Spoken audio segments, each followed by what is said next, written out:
नाही, मी घेतले 2 वेळा स्टँड घेतले. हे पळून जाण्याचे, घरातनं सुसाईड करण्याचे. विरार फास्टमधनं मी उडी मारलेली आहे. लग्न झाल्यानंतर, माझी मुलगी झाल्यानंतर किती वेळा रात्री झोपेत दचकून उठायचे, मारू नको मला, मारू नको. या गोष्टीची मला आजही खंत आहे. घराच्या चौकटीत राहायचं, 24 तास काम करायचं, 2 सावत्र भावनांना सांभाळायचं, मरेपर्यंत मार खायचा, जेवण वाळेल म्हणून वाट बघायची, जेवण देईल का, जेवायला देईल का.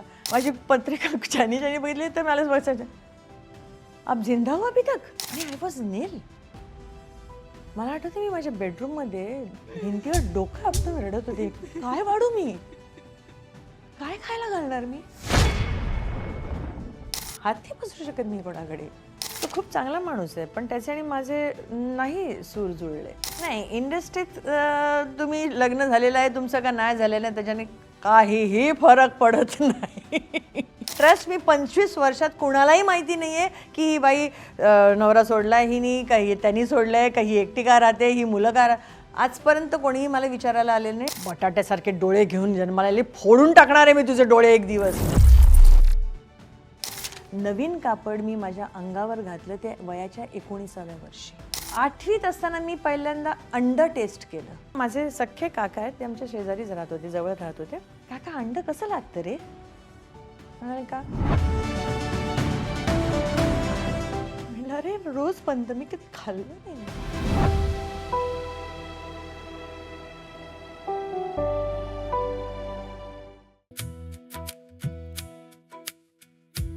विवाह कलेक्शन बाय PNG ज्वेलर्स.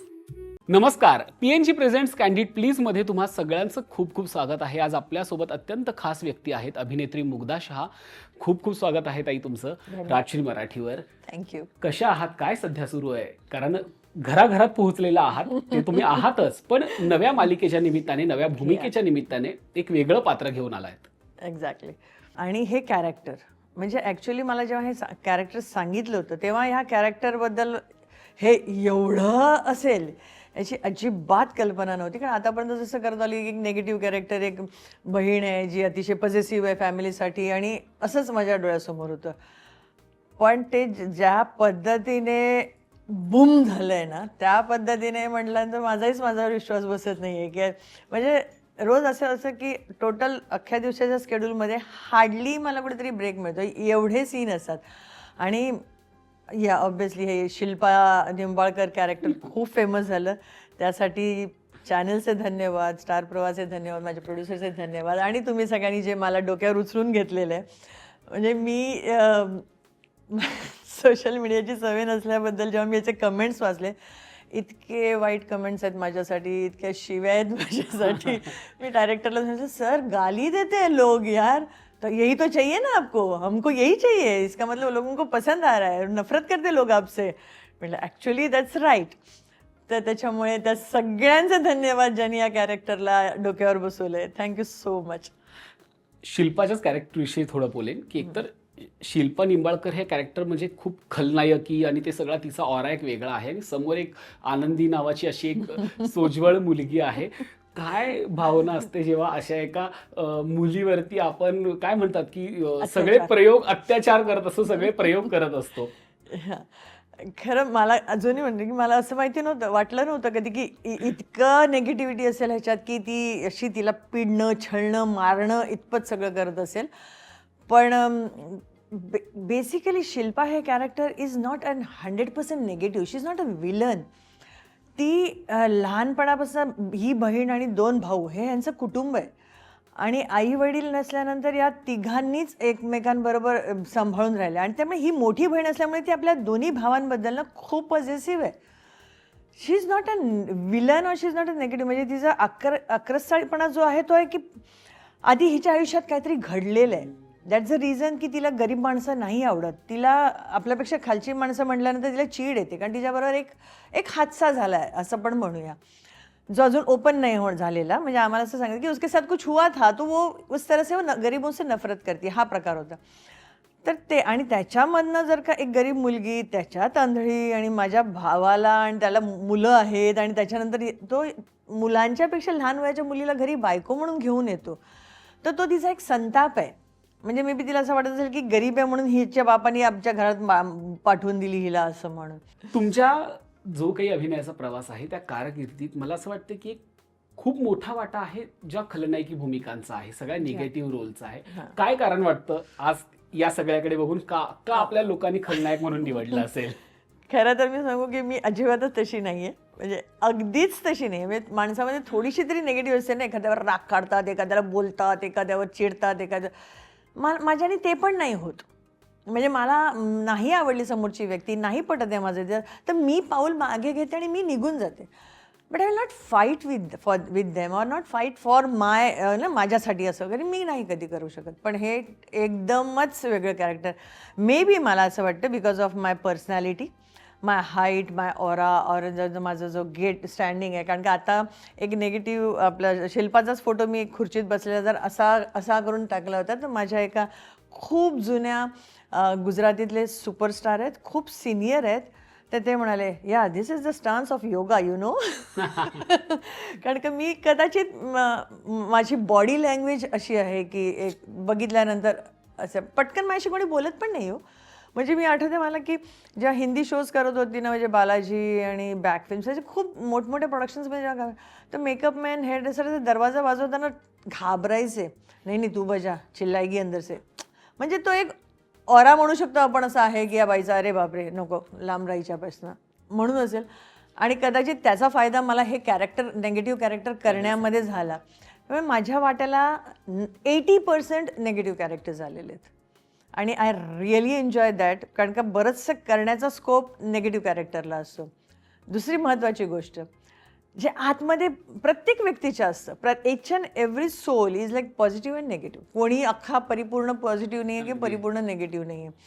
तर तुमच्या आतमध्ये कुठे ना कुठेतरी जे काही साठलेले असतात ते तुम्हाला बाहेर काढता येतं. तुम्हाला जे बाहेर काढता येतात.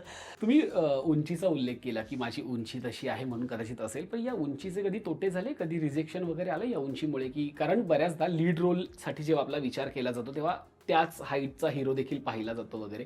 मग जेव्हा कधी लीडचा विचार केला होता तेव्हा कधी रिजेक्शन किंवा असे काही अनुभव आले? 2 किस्से सांगेन मी ह्याच्यामध्ये. खूप छान सिरियल होती, अमेझिंग कॅरेक्टर होतं आणि माझ्या अगेन्स्ट जे होते त्यांना खूप कॉम्प्लेक्स होता. सो शॉट देण्याच्या आधी उसकी चप्पल निकालो, तर म्हटलं आणि त्यावेळेला मी नाही मोठ्याने ओरडणं भांडणं आणि सेटवर वगैरे नाही. कारण आम्ही नेहमी म्हणते की I am a producer artist. मला फक्त एवढं दिसतं की एका माणसाने एवढा पैसा लावला आहे, सो त्याला त्याचं काम मिळणं खूप महत्त्वाचं आहे. आणि एवढ्या सगळ्या सिनियर्स लोकांबरोबर काम केल्यानंतर त्याची किंमत कळली आहे मला. तर मी म्हटलं नाही सर मैं साधा चप्पल पहना है सर.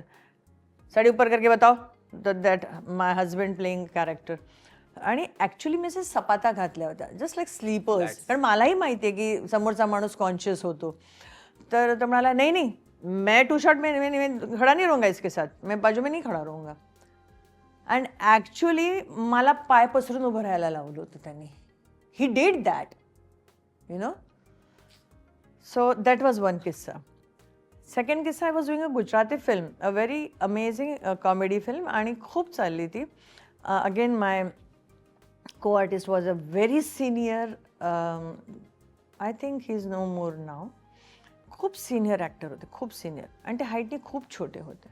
आणि माझं कॅरेक्टर वॉज लाईक खूप मॉड, शॉर्ट ड्रेसेस, एवढे ड्रेसेस, हाफ पॅन्ट, केस असे विसे करून बांधणारी आणि ना असं होतं ते सगळं. तर ते असेच उभे राहिले आणि साधे थोडे काम करू असं झालं होतं त्यांचं. नाही आणि गाणी बिणी होती आमची, रोमॅन्टिक सॉंग्स वगैरे त्यांच्याबरोबर. He just refuse to do that. मग त्यांनी सांगितलं नाही वो. आणि त्यावेळेला खूप अशी पोनी बिनी बांधायची स्टाईल होती. त्यांनी माझी ती हेअरस्टाईल चेंज करायला लावली, त्यांनी मला ते चप्पल काढायला लावली, त्यांनी मला ते तरी पण म्हणाला की मैं पास में खडे रह के हो नहीं करू हूँ असं झालं होतं त्यांचं. So this was a 2 incidents which I had. आणि त्यावेळेला वाईट वाटलं होतं, पण नाव आय एम एन्जॉईंग दॅट. या तुमच्या बोलण्यात आम्हाला सातत्याने एक गोष्टी जाणवतात. तुमचं गुजराती भाषेवरती देखील प्रभुत्व आहे, तुम्ही मराठी देखील छान बोलता. हिंदी मालिकांचा तुमचा प्रवास आम्ही पाहिलेलाच आहे. मुग्धा शहा नेमक्या कोण आहेत? मराठी आहेत, गुजराती आहेत, कानडी आहेत, कोण आहेत? सगळ्यांना ना आम्ही असं समजत जात होतं. बेसिकली माझे बाबा मँगलोरचे आहेत, माझं आडनाव कामत आहे. आम्ही हॉटेलवाले कामात या. तर आणि माझी आई गोव्याची, पण माझे बाबा तुलू आणि कन्नडा. त्यांची भावंड आली ना की he starts with his language आणि आम्ही असे बघत बसायचो. आम्हाला त्यांनी ते भाषा वगैरे शिकवली नाही, म्हणजे मला कधीच शिकवली नाही. त्याच्यामुळे आम्हाला त्या भाषेचं असं हे नव्हतं, प्रभुत्व नव्हतं. पण मी जेव्हा उडुपीमध्ये हॉटेलमध्ये वगैरे जाते ना, मी अशी उभ्या बसली की बाबांना कोणे शिकवलं म्हणजे मला I love to speak in our language. मी जिथे जाईन तिथे मी आपल्या जी समोरची माणसं आहेत त्यांच्याशिवाय तुम्ही कॉर्डिनेट चांगलं करू शकता आणि नकळत तुम्ही आपली फॅमिलीसारखे होता ना. आणि माझं प्रेम, माझा कल ना खरोखरच साऊथकडे जरा जास्त आहे, maybe because of my genes.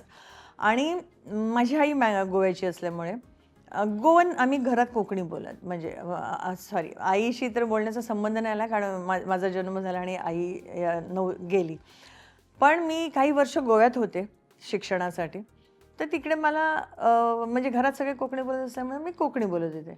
आणि मग जेव्हा गोव्यातनं मुंबईत आले तेव्हा माझा इतका गोंधळ व्हायचा की मराठीमध्ये कोकणी शब्द जायचे, कोकणी मराठी शब्द जायचे, असं व्हायचं.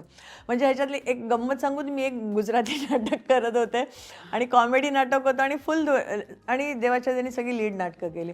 आणि असं कुठेतरी पायरीवर तो नवरा उभा आहे आणि त्याला काहीतरी बोलायचं होतं आणि मी चक्क त्याच्याशी मराठीत बोलले. ह्याच्यात दिसत नाही आहे शू, नाही आम्हा नथी. सो इतकं लँग्वेजचं माझं फंबल व्हायचं त्यावेळेला. पण मराठी जसं बघायला गेलं तर जर असं चांगलं मराठी मी आता बोलते. अजूनही चुका होतात, पण आता जरा कोआर्टिस्ट वगैरे सांगतात अगं हे असं नाही गं, असं अच्छा श नाही गं स, अच्छा ठीक आहे असं. पण प्रत्येकाला कुठे सांगत बसायचं की माझा अख्खा भाषेचाच गोंधळ असल्यामुळे. बट या, आणि गंमत म्हणजे मला गुजराती बोलता येतं, पण मला लिहिता येत नाही, मला वाचता येत नाही. मी तरीसुद्धा 8 प्लेस केल्या गुजरातीमध्ये. त्यावेळेला ते रेकॉर्डर यायचा तो, आणि मी ट्रॅव्हलिंगमध्ये त्याला सांगायची तू आजचा सीन सगळे बोल, मग तो रेकॉर्ड करून द्यायचा. म्हणजे ते ऐकून ट्रॅव्हलिंगमध्ये ते ऐकायची आणि तसं मी ते माझं पाठांतर व्हायचं. कारण मी पटकन ऐकलं की लवकर माझं पाठांतर, प्रत्येकाची आपली आपली वेग पद्धत असते. तर मी तसं पाठांतर केलेलं आहे नाटक. अजूनही मला गुजराती वाचता येत नाही. एवढ्या सिरियल्स केल्या पण अजूनही मला गुजराती वाचता येत नाही. असं म्हणजे मग अगदी कठीण शब्द नाही आला तर 2-4 बार बोल ना, जल्दी बोल क्या बोलणे कसं, अच्छा ठीक आहे असं. पण माझं खरोखर भाषेवर प्रेम आहे. मला अजूनही असं वाटतं की मी कन्नडा शिकायला हवं, मी तुलू शिकायला हवं, जे माझी भाषा असं जे आहे म्हणून. तुम्ही गुजराती भाषा बोलता, तुम्ही सांगितलं की थोडाफार प्रॉब्लेम होतो, तरीसुद्धा जेव्हा तुम्ही हिंदीतनं मराठीत आला, कारण बरेच आपल्याकडे मराठीतनं हिंदीत जातात, तुम्ही उलटं केलं, तुम्ही हिंदीतनं मराठीत येतात, आपल्याकडे मराठीतनं हिंदीत जातात. जेव्हा हा प्रवास झाला इथे मराठीमध्ये, तेव्हा तुम्हाला स्वीकारलं का मराठीनं? कारण हिंदीमध्ये तेव्हा तुमचं एक नाव होतं, आणि मग जेव्हा मराठीत आल्यानंतर इथे काय घडलं? खूप काही अडचणी नाही आल्या, आल्या थोड्याशा आल्या. म्हणजे मी जेव्हा मराठीतलं पहिलं नाटक केलं होतं बायको असून शेजारी, आणि शिवाजी मंदिरला ते माहिती ना आपल्याकडे बोर्ड लिहिला जातो, ते खालती लिहिलं आणि मुग्धा शहा. तर त्या खूप कमेंट्स आल्या, म्हणजे गुजराती मुलगी मराठी नाटक करणार, काय मराठी बोलणार, असं होतं. Same I had problem with जेव्हा मी गुजरातीत करत होते. એટલે હવે मराठी छोकरी गुजरातीમાં असं झालं होतं. म्हणजे काय आमच्या गुजराती मुली संपल्या मेल्या, आमच्याकडे हिरोईन राहिल्या नाही, काही मराठीतनं उचलून आणली. त्यामुळे हे सगळे हर्डल झाले, खूप आले. म्हणजे खूप वेळा मराठी सिरियल इनिशियली करताना तेव्हा काय असे मोठे रोल नव्हते. सो छोटे रोल असे, कधी एका दिवसाचा असायचा, कधी 2 एपिसोडिक असायचा किंवा असायचा. तर त्यावेळेला असं काय बोलते यार, कसलं मराठी बोलते अरे बाई, असंही व्हायचं. म्हणजे स्पष्ट ऐकू येत होतं मला की बट नाही बोले. माझं म्हणणं असं होतं की सांगा ना, तुम्हाला माझी बॅकग्राऊंड नाही माहिती, ओके ऑब्व्हियसली आपण पटकन माणसांना जज करतो. तर आले भरपूर अशा अडचणी आल्या, पण ओके. पण जास्त स्वीकारलं कोणी, हिंदीनं की मराठीनं? कुठे तुम्हाला आपलेपणा वाटतो? कारण की अर्थात मराठीत जरी तुमच्या 20-25 सिरियल झाले असतील, हिंदीत तो आकडा खूप जास्त आहे. आपलेपणा कुठे वाटतो, मराठीत की हिंदीत? मला असं, मी सिरियल वाईज आपण नाही म्हणू शकत की आपलेपणा इथे आणि आपलेपणा इथे. आपलेपणा पण दोन्हीकडे आपलेपणा शेवटी माणसांचा असतो ऑब्व्हियसली, है ना, की तुम्ही तुमच्या समोरच्याशी कसे आहात तसं तो आपलेपणा असतो. व्यवसाय प्रोफेशनली हिंदीमध्ये तुम्हाला सगळं जरा वेगळ्या पद्धतीचं असतं आणि मराठीमध्ये, कारण आपल्या रिजनल सिरियल्स म्हणल्या, गुजराती म्हणा, मराठी म्हणा, की तुमचं ते थोडंसं एक वेगळ्या पद्धतीनेच असतं. पण आपलेपणा तर मला असं कसं कोणी नाही, ज्यांनी थोडं जो काय माझ्याबरोबर कुचकेपणा केला असेल तो सगळ्यांनी केला, गुजरातीमध्ये पण, हिंदीमध्ये पण, मराठीमध्ये. म्हणजे व्यक्ती तितक्या प्रवृत्ती असं जे म्हटलं जातं ते एक्झॅक्टली तसंच ते होतं. सगळ्या हां. भाषांमध्ये आहे. कोणी कोणी खूप छान डोक्यावर घेतलं होतं, म्हणजे असं. म्हणजे मी एक छोटासा आणखीन एक किस्सा सांगेन मला. मी एक शो करत होती, द बिग प्रोडक्शन हाऊस, आणि मेकअप रूममध्ये तेव्हा कसं इंडिव्हिज्युअली वगैरे फार कोणालाच नसायचं. म्हणजे सिनियर असले तर, अगदीच सिनियर असले तर, म्हणजे असं. पण असं तर अशा ज्या साड्या टांगलेल्या होत्या आणि माझं character again the same negative character, again she is very rich आणि असं. तसं सगळ्या साड्या टांगलेल्या होत्या आणि माझ्याबरोबर 2 रूममेट्स होत्या, दोन्ही सिनियर माझ्यापेक्षा. एक मराठी, एक गुजराती होती. आणि गुजरातीवाली was actually looking, was like oh my god, अशी होती. म्हणजे तिला बघितलं की भीती वाटेल एखाद्याला. She was like that. आणि एक मिनिट, तर त्यांच्या त्या दोघींची मैत्री झाली होती. बट अगेन मी अ न्यू कमर, आणि मग तिची ट्रीटमेंट असते न्यू कमरला, आणि त्यात जरा रोल चांगला मिळाला की जरा आणखीन थोडंसं असतं, प्रत्येकाचं असतं. त्यामुळे हे ना मी कधीच नवीन आलेल्या मुलींबरोबर केलं नाही, because I have suffered that. म्हणजे असा सहज प्रवास नाही झालेला माझा. तर ते म्हणाले की तिने एंट्री केली रूममध्ये, मी एका कोपऱ्यात बसली होती. तर ती म्हणाली की ओ वाव नाइस साडी, किसके लिए आई, तेरे लिए? ती म्हणाली नाही, ओ तो मेरे लिए होगी. पण पूर्वी कसं ड्रेसमेंट साडी लावून जायचे, आता कसं पर्सनली येतात, तुम्हाला नेसवतात दिसतात ती गोष्टी, त्यावेळेला तसं नव्हतं. तर ती म्हणाली नहीं नहीं, ये तो शायद किसी और के लिए आई है. तुझे इतनी खूबसूरत साड़ी की क्या जरूरत है, तू इतनी ब्युटिफुल है. जबकि तिला बघितलं की एखादं बाळ पण घाबरेल अशी होती ती. नाही, you are so pretty, why you need such rich sari, जो सो दिखते हैं ना जब ये वाले, उनको ऐसी भारी साड़ियाँ दी जाती है. End that was me sitting in the corner.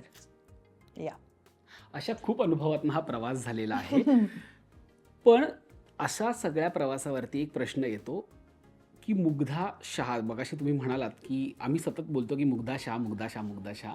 तुम्ही मगाशी म्हणाला की मी माहेरची कामत आहे, आणि आम्हाला हेही माहिती की तुमचं नाव मीना कामत असं आहे. पण ही मीना कामत मग मुग्धा शाह कधी झाल्या या?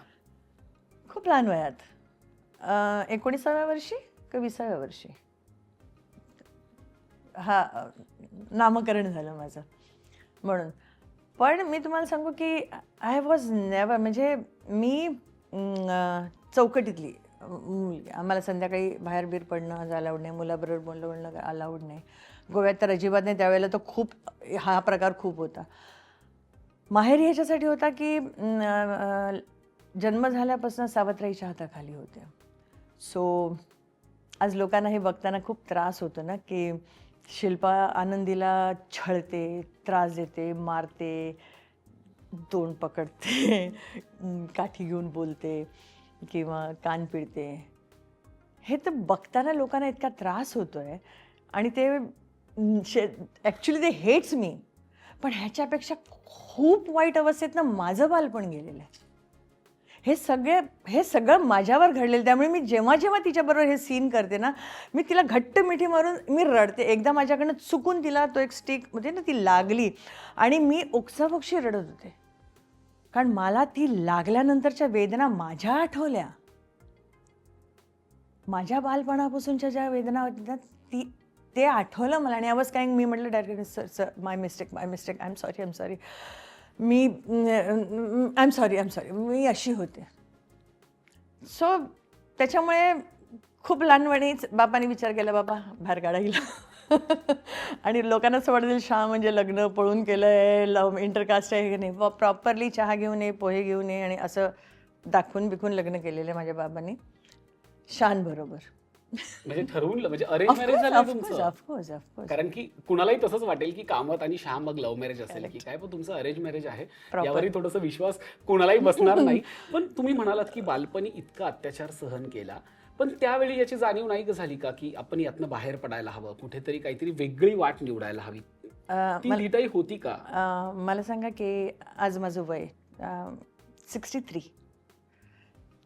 63 इयर्स बॅक जा, त्यावेळेला बाईमध्ये किंवा मुलांमध्ये एवढी हिंमत होती, मुलीमध्ये, की स्वतःचा स्टँड घेऊ शकेल. नाही, मी घेतले 2 वेळा स्टँड घेतले, हे पळून जाण्याचे, घरातनं सुसाईड करण्याचे. विरार फास्टमधनं मी उडी मारलेली आहे. But I am alive here.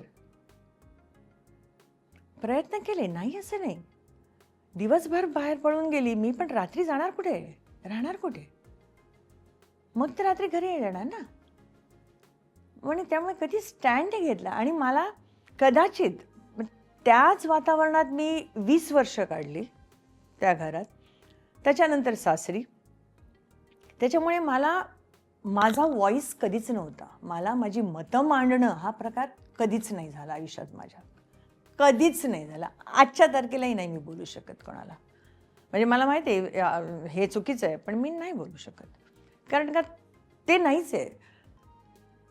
मी इंडस्ट्रीत काय ॲक्टिंग करण्यासाठी आली नव्हती किंवा मला कोणतरी मोठी हिरोईन बनायचं आहे किंवा मला पैसे कमवायचे आहेत म्हणून नाही आले मी. मला अजित सांगे, मी जेव्हा लग्न करून गेले तेव्हा नवऱ्याचे जेव्हा मित्र येत होते ना, तेव्हा आम्ही RCF कॉलनीमध्ये राहत होतो. कॉलनीची घरं कशी असतात तुम्हाला माहिती आहे. तर किचनला ते कापडी पडदा जसे टिपिकल मराठी घरात असतं तसं, तर मी त्याच्यातनं असा चहा द्यायची, घेऊन जा ना चहा, घेऊन जा. मी कोणालाच फेस करू शकत नव्हते. अपब्रिंगिंगच तुमचं असं झाल्यानंतर तुम्ही काय हिंमत करणार कोणाशी बोलण्याची? म्हणजे मला आठवत नाही मला कधी मित्र होते. मित्र तर कधीच नव्हते, विसरून जा. मैत्रिणी सुद्धा नव्हत्या मला. त्याच्यामुळे ह्याच्यामध्ये वाढल्यामुळे ना ते जे आतमध्ये राहतं. म्हणजे मी तुम्हाला सांगू, मी लग्न झाल्यानंतर, माझी मुलगी झाल्यानंतर किती वेळा रात्री झोपेत दचकून उठायचे, मारू नको मला, मारू नको. हे व्हायचं माझं. तो बसलाय सगळा, बसलेला होता तो डोक्यात. मग त्याच्यात इंडस्ट्री तर माझ्यासाठी खूप लांबची गोष्ट आहे. मी तर असं वाटतं की टायपिस्ट म्हणून किंवा एखाद्या क्लेरिकल जॉब म्हणून नोकरी करावी. मुलाबाळांना जरा रोज वरण भात नको ना, कधीतरी काहीतरी चांगलं द्यावं आपण. म्हणजे मला जे नाही मिळालं ते माझ्या मुलांना मिळावं, फक्त आणि फक्त हीच धडपड होती ज्याच्यासाठी मी प्रयत्न केला. म्हणजे असंही नाही की मी डायरेक्ट प्रयत्न केला. म्हणजे माझे लग्न झाल्यानंतर मला जेव्हा असं कळलं की बाबा नाही सगळं होतं आपलं व्यवस्थित, आणि मुलांना जुजबी तरी काहीतरी ना करावं आपण मुलांसाठी जे आपल्याला नाही मिळत. आणि हे माझ्या डोक्यात ना अगदी लहानपणापासून होतं की मेरी शादी होएगी ना तो मेरे बच्चे सफर नहीं करेंगे मेरी तरह. हे आधीपासून होतं. तर त्याच्यामुळे मग त्यांना काहीतरी आपल्याला चांगलं करता यावं. म्हणजे एखादी गोष्ट त्यांनी मागितली तर आपला हट्ट तरी एखादा हट्ट पुरवता यावा मुलाचा. मग तो फुगा असो किंवा काही असो, किरकोळ है ना. म्हणजे मला वाटतं माझी मुलगी लहान होती त्या दादरला ते TTला रस्त्यावर बसतात ना, ते नाईट सूट घालतात लहान मुलं, त्याच्यासाठी तिने रस्त्यावर बसून धुमाकूळ घातलेला. 150 रुपयाचा टी-शर्ट. बट मला 10 वेळाच विचार करावा लागला तो टी-शर्ट घेण्याचा, तो नाईट ड्रेस घेण्यासाठी. आणि मी नाही घेतला. त्याची खंत मला आज सुद्धा आहे. तर हा प्रवास होता माझा. मी मग कुठेतरी ब्युटी पार्लरमध्ये थोडीशी नोकरी कर किंवा कुठेतरी मैत्रिणीकडनं काहीतरी चांगलं बनवण्याचं शिक. मग शेजारच्या बाईंनी मला केक बनवायला शिकवला. मग ब्युटी पार्लरमध्ये गेली. तिकडे मग मी नोकरी तर कोणी देणार नाही आपल्याला अशी की ब्युटिशियन म्हणून. मग तिकडे मग ते झाडू मारण्याचं काम करते पार्लरमध्ये, वॅक्सच्या पट्ट्या धुवा, असं सगळं करत करत पण मी शिकत गेले. परमेश्वराच्या दयाने माझं ग्रास्पिंग खूप चांगलं होतं. मग मी विचार केला, अच्छा ठीक आहे, आता आपला थोडासा हात बसलाय. मग घरातच शेजारपाजारच्या बायकांना फेशियल कर, हे कर असं करत करत मी थोडंसं पाऊल उचलत सुरुवात केली. मग एक केक शिकला. मग त्याच्यावर मग मी आणखीन प्रयोग केले. मग दोन आणखीन असं होऊ शकतं. मग हळूहळू मी घरात क्लास सुरू केला. मग ते सरकारी मान्य जे क्लासेस असतात, कोर्सेस असतात, 150 रुपये 200 रुपयाची फी असते. मग तिकडे मी सॉस आणि जॅम जेलीचा व्यावसायिक प्रोफेशनली कोर्स केला. 200 का 250 रुपयाचा. आणि त्यांच्याकडे तिकडेच ब्युटी पार्लरचा कोर्स केला. That was 100 rupees for course. आणि असं करत करत मी हिंमत करत मग मी घरात सॉस जॅम जेलीज बनवायची. मग ते विकायला द्यायची. त्यावेळेला दरवाजावर माहिती ते सेल्स गर्ल यायच्या, फिनेल घ्या, हे घ्या, ते घ्या. मग त्या एका बाईला मी पटवलं. मी म्हटलं बघ, मी हे सगळं बनवते, हे तू घे, तुझ्या सगळ्या सामानाबरोबर हे विक तू, मी तुला ह्याच्यातनं एवढे पैसे देईन. And she agreed for that and she steel my friend वा. शी स्टील माय फ्रेंड. म्हणजे ती मला म्हणते ना, मुग्धा ताई तुम्हाला बघितल्यानंतर असं मी बोलू शकत, शी क्रायज लाईक मी काय म्हणजे तुम्ही काय कुठून कसे कुठे आहात असं. आणि दरवाजात आलेली एक बाई, त्या बाईसोबत आजही मैत्री आहे, जिने तुमचे प्रोडक्ट विकले येस होते. Yes yes. आजही ती तिथेच राहते, दादरला शोभा हॉटेल हा. आहे त्याच्यावरती. क्या बात आहे. तिची मुलगी मला एका फंक्शनमध्ये भेटली आणि मला नाही माहिती तिची मुलगी तुम्ही मुग्धा शाह ना. म्हटलं हां, माझी आई तुमची खूप कौतुक करते, माझी आई तुम्हाला ना खूप असे शी ऑलवेज ब्लेस यू. तर म्हटलं कोण तुझी आई? तर तिने नाव सांगितलं. I was shock to hear. म्हटलं काय? म्हणजे त्या मुलीने मी बाळ बघितलं होतं. म्हटलं बाप रे, असं म्हणजे हे. मग तिला मी सांगितलं की यू टेक फ्रॉम दिस आणि मग मी तिला कमिशन देत होते आणि असं करत करत तो थोडासा बिझनेस माझा सुरू झाला. त्यावेळेला मी महिन्याला 3,000 रुपये कमवत होती, जॅम जेली सॉस विकून आणि ब्युटी पार्लर फेशियल करून एक. हा असा माझा प्रवास घरात सुरू. आणि मी विचारच करू शकत नाही की घराच्या बाहेर पाऊल कधी मी ठेवून नोकरी करीन किंवा काय करीन.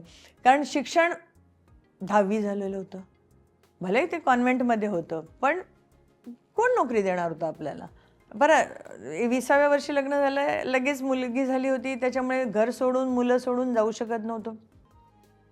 मग मुलगी थोडी मोठी झाल्यानंतर मग एका ऑफिसमध्ये क्लेरिकल जॉब केला, मग एका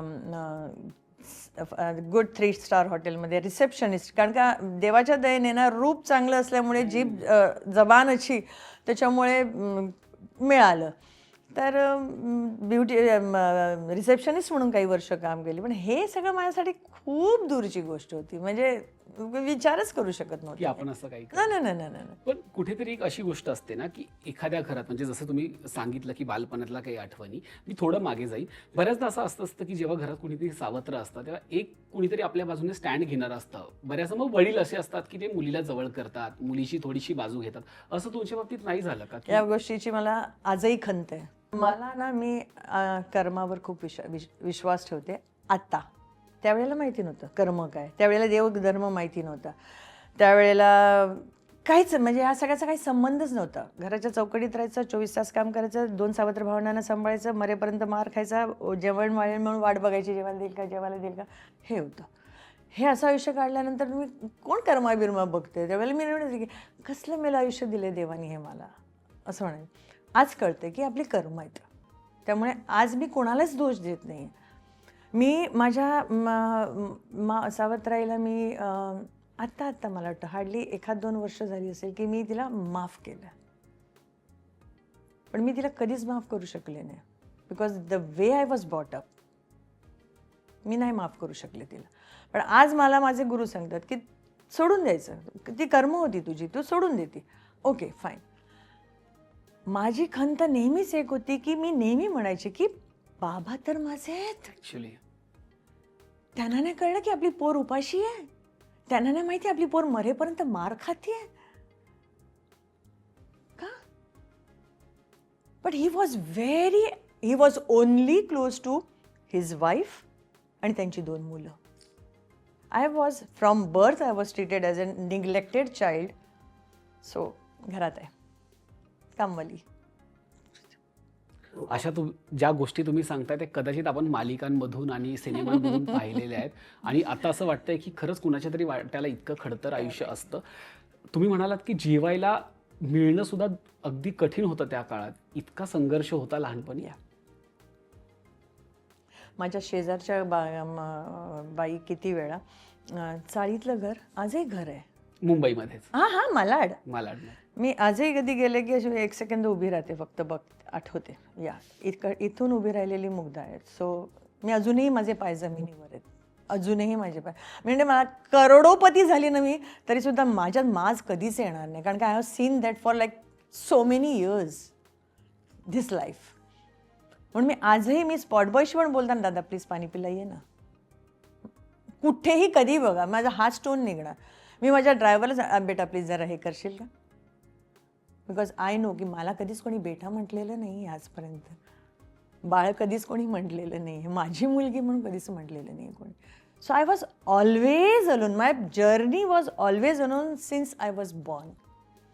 जन्मल्यापासून मी एकटीच आहे आणि एकटीचा हा खडतर प्रवास आहे. पण आता मला असं वाटतं की मी कधीच एकटी नव्हती, परमेश्वर होता. आणि आता ह्या सगळ्यातनं बाहेर पडणं एका बाईला एका मुलीला इट्स नॉट दॅट इझी. माझी पत्रिका ज्यानी बघितली तर मला वाचायचं, आप जिंदा हो अभी तक असे विचारायचे.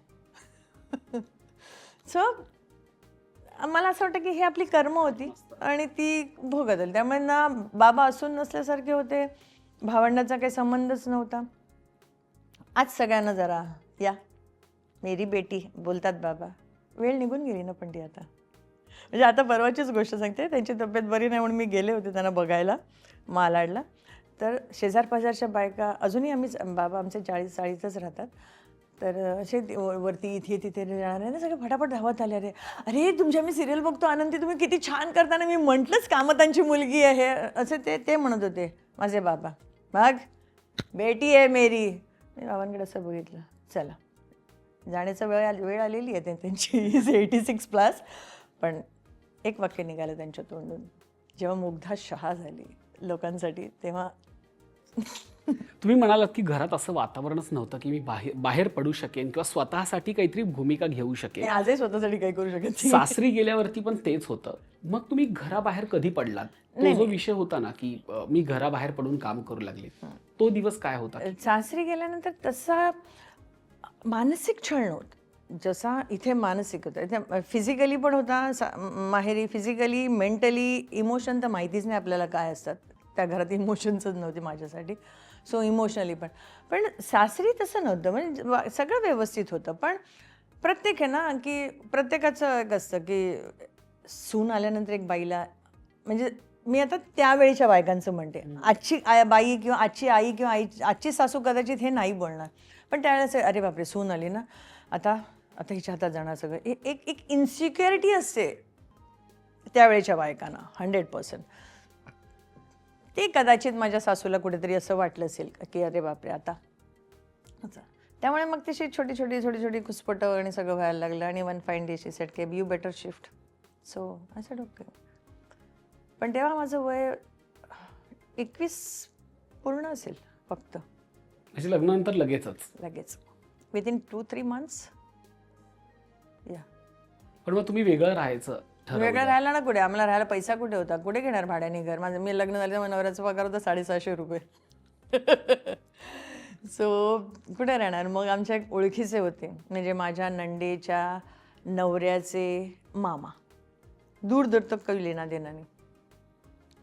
ते राहत होते. ते एकटेच होते, त्यांचं लग्न वगैरे झालं नव्हतं. देव माणूस होते, स्वामींचे भक्त होते ते. आणि ते एकटेच राहायचे. मग माझ्या नवऱ्याने त्यांना जाऊन विचारलं. मग जेव्हा मी गेले विचारायला, मला बघितल्यानंतर ते म्हणाले कपडे घेऊन ये आणि राहा इथे असं. त्यांनी मला त्यांच्या घराजवळ 7-8 वर्ष ठेवली. माझी मुलगी झाली आणि त्याच्यानंतर ते माझी मुलीने लहानाचं जे अक्कल येईपर्यंत त्यांनाच, तिच्यासाठी तेच आई बाबा आजोबा होते.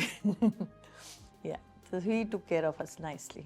मग तुमचा संसार एकीकडे चालू होता की तुम्ही वेगळं, म्हणजे मूळ सासरपासून तुम्ही वेगळं निघालात आणि संसार सुरू केला. पण तुम्ही स्वतः इंडिव्हिज्युअल निघालात नंतर. मग तुम्हाला असं वाटलं की त्याच्यानंतर हे सगळे माझे बेकिंगचे क्लास, ब्युटी पार्लरचे क्लास, असं करत जरा घरचे खर्च ना हातभार सुरू झाला. ते पण कमी पडायला लागलं. तर त्यांना I used to go to भुलेश्वरवरनं मी साड्या आणायची ट्रेननी, बोजच्या बोज, आणि मग त्यात साड्या विकायची घरातनं. या मग तुम्ही म्हटला की मी प्रतीकला एकट्याने वाढवलंय असं तुम्ही म्हटला. मग तो प्रवास तुमचा कसा होता की एकट्याने वाढवण्याचा? प्रतीकनी 10वीची परीक्षा दिली आणि त्याच्यानंतर we took a decision. We took, not me, माझी मुलगी आणि प्रतीक. वी टूक अ डिसिजन की या वी विल शिफ्ट. तुम्ही तिघांनी मिळून निर्णय घेतला वेगळा? हां, मी कधीच माझे निर्णय एकटीने घेतलेलेच नाही. मी नेहमी मुलांना बसून सांगायचे. मी शूटिंगला जरी गेले आणि माझ्याशी कोणी बदतमीजी केली तर मी येऊन सांगायचे, हाय ना आज माझ्याबरोबर असं केलं. कोण बोललं वाईट तरी सांगायचे. आज शूटिंगमध्ये काय काय झालं ते पण सांगायचे. मला ही आधीपासून सवय होती की I should share everything with my मुलं, कारण का मी बाकी कोणाशी बोलणार ना. त्यामुळे त्यांच्याशी सगळ्या गोष्टी शेअर करायची. त्यामुळे त्यांना माहिती होतं घरातलं एकूण जे वातावरण होतं ते. सो मग मी म्हटलं मी ठीक आहे, मग प्रतीकची 10वी होईपर्यंत तरी वाट बघा, कारण त्याला मध्येच त्याची शाळा सोडायला नको, त्याला त्रास व्हायला नको. मग त्याची 10वी परीक्षा झाली, शेवटचा पेपर त्यांनी दिला आणि within 2 or 3 days we shifted to Goregaon on rental. आणि मग त्या गोरेगाववरनं त्याचा रिझल्ट घ्यायला आम्ही तिकडे गेलो होतो. म्हणजे त्याचा रिझल्टही लागला नव्हता. आम्ही एक्झाम दिली त्यांनी आणि वी शिफ्टेड. सो तेव्हा प्रतीक 10वी म्हणजे 16 वर्षाचा असेल. हां, मग तेव्हापासून that was my journey to पण मुलांमुळे कुठेतरी असं वाटलं की आधार मिळाला थोडासा. हां, ऑब्व्हियसली. इमोशनली वगैरे त्या सगळ्या गोष्टी आपण पलीकडे होतो, कारण का जे काही तुमची जर का स्ट्रगलच असेल तिकडे इमोशन्सला फारसा थारा नसतो. मेकॅनिकली असं सगळं शूटिंग करायचं, मग त्यांचं आवरून ठेवायचं, त्याला शाळेचं बघा, हे बघा, ते सगळं ते झालं होतं. पण मुलांचा आधार नसता तर मी कदाचित आज उभीच राहिली नसते, कारण ते दोघं एक होते माझ्यासाठी. That was a support, that was a pillar for me, की प्रत्येक गोष्टीला. मग आणि आपल्या इंडस्ट्रीमध्ये माहिती आहे, आज काम आहे उद्या नाही आहे, माहिती नाही आहे. मग बराच पिरियड असा जायचा. म्हणजे मी शिफ्ट झाल्यानंतर सुद्धा मला आठवतं आहे की मी 0 बँक बॅलन्सवर शिफ्ट झाली होती. माझ्याकडे काहीही नव्हतं आणि मी शिफ्ट झाले होते. एक खूप चांगला मित्र होता. ही सपोर्टेड मी टू घर शोधायला, हे करा, ते करा, असं करा, तसं करा, सगळं करा. तर त्याच्यामुळे ते निभावलं. पण म्हणजे माझी अशी इच्छा होती की प्रतीकला खूप शिकून विकून कोणतरी मोठा व्हावा, म्हणजे एक मुलं सेटल व्हावी. कारण मला नेहमी असं वाटायचं की मुलं ही माझी जबाबदारी आहे.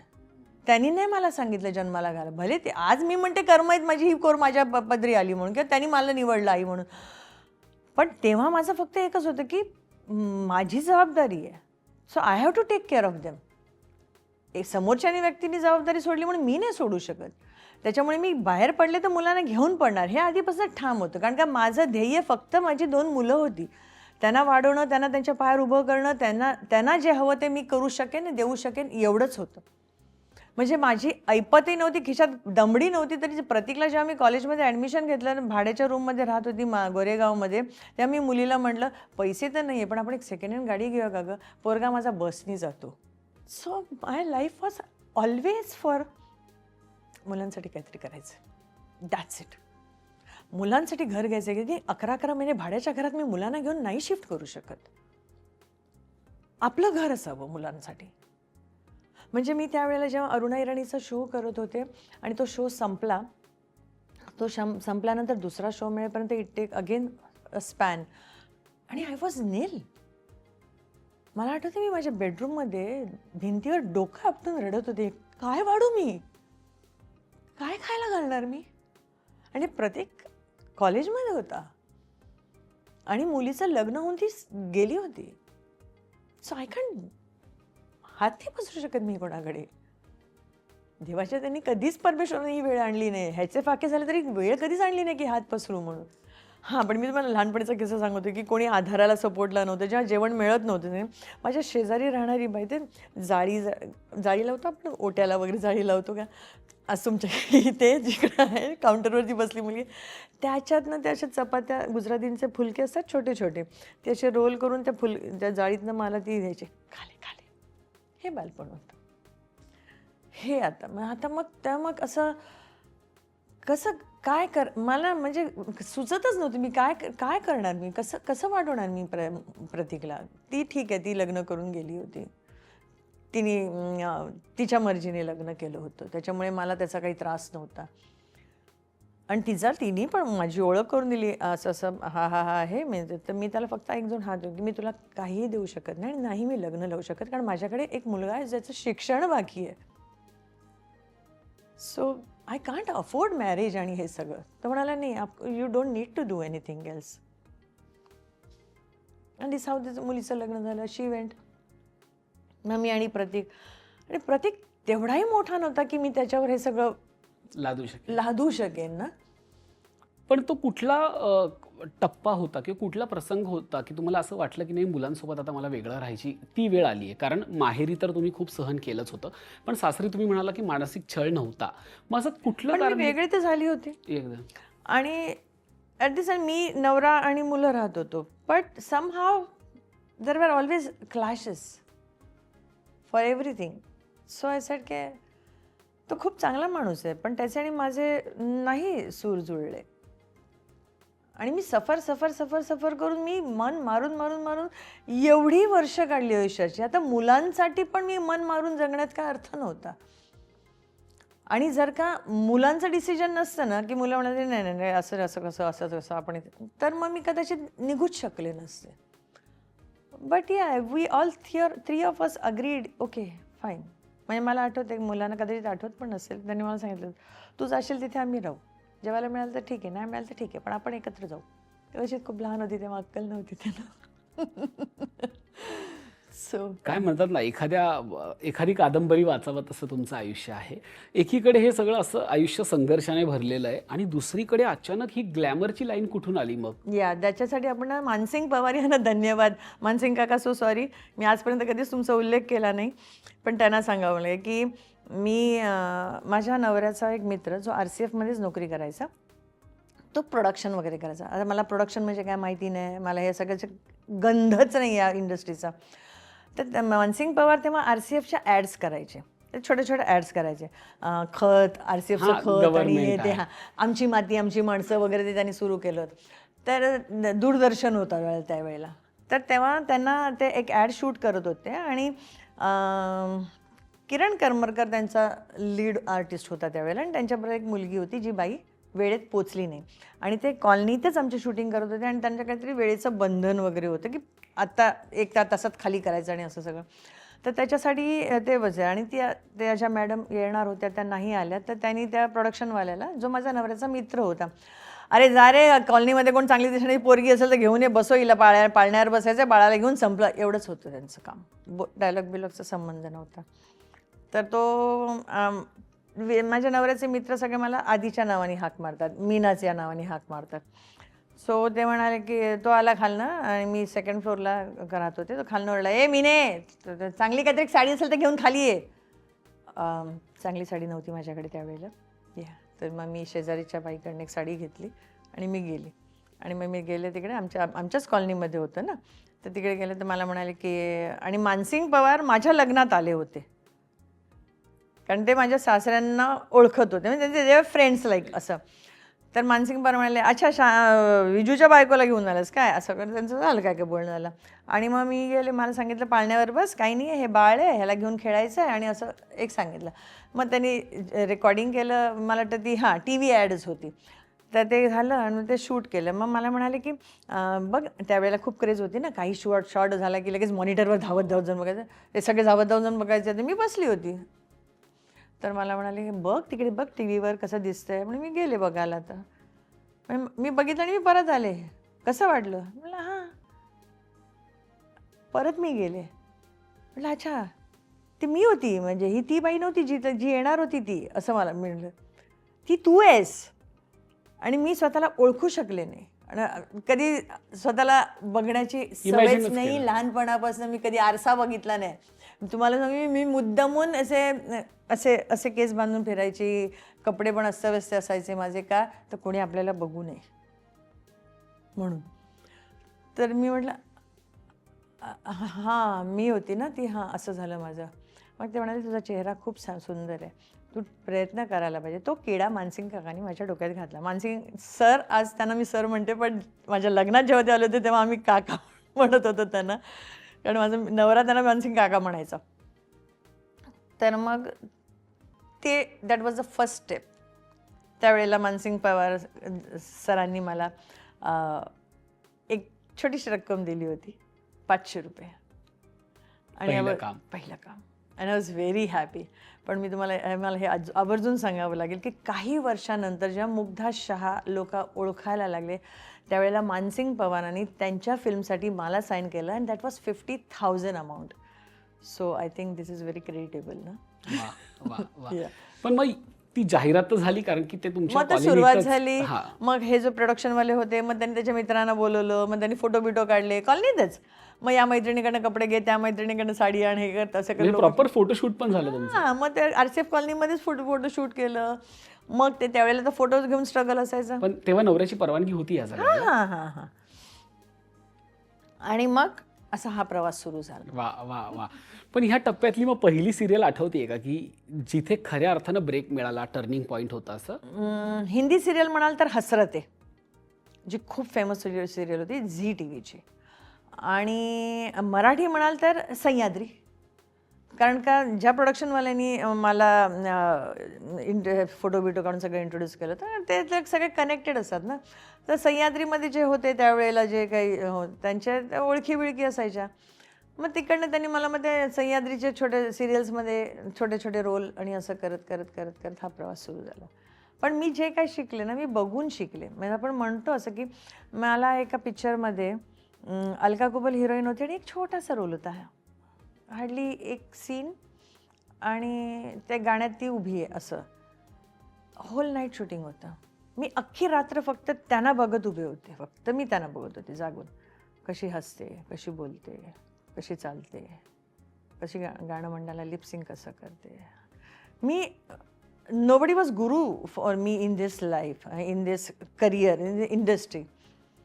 टप्पा टप्पा टप्पा करत करत करत करत म्हणजे बघत बघत शिकत शिकत शिकत शिकत इथपर्यंत मी पोचले. पण मला देवाच्या दयाने खरोखरच काही आर्टिस्ट इतके चांगले मिळाले, म्हणजे विक्रम गोखले.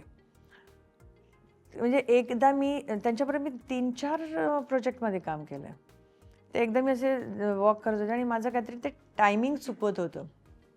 मी शांतपणे इकडनं डायलॉग बोलता बोलता पण ना पावलं मोजायची. मुग्धा किती पावलं तू गेल्यानंतर तुला वळायचं होतं, आठवत आहे तुला? म्हणजे असेही भेटले वा, की ते मला समजावून सांगू शकते. हिंदीमध्ये पण खूप सिनियर आर्टिस्ट मिळाले. म्हणजे टिनू आनंद वगैरे खरोखरच खूप चांगले चांगल्या कलाकार. म्हणजे जेवढे सिनियर होते ना त्या सगळ्यांनी समजवून घेणं, नवीन आलेल्यांना ते अप्रिशिएट करणं आणि हे सगळं केलं. म्हणजे त्या बाबतीत मी जरा म्हणजे लकी पण आहे आणि ज्यांनी चितू केली त्या बाबतीत म्हणलं की नाहीतर मग मी कदाचित आज ही नसते. Correct correct. पण करिअरचा असा कुठला टप्पा होता की ज्यावेळी जसं आपण म्हणतोय की मुग्धा शहा हे नाव मिळालं किंवा नाव ओळखलं जाऊ लागलं, असे कुठले प्रोजेक्ट आहेत की ज्या प्रोजेक्टने खऱ्या अर्थानं नाव झालं, फेम मिळाला?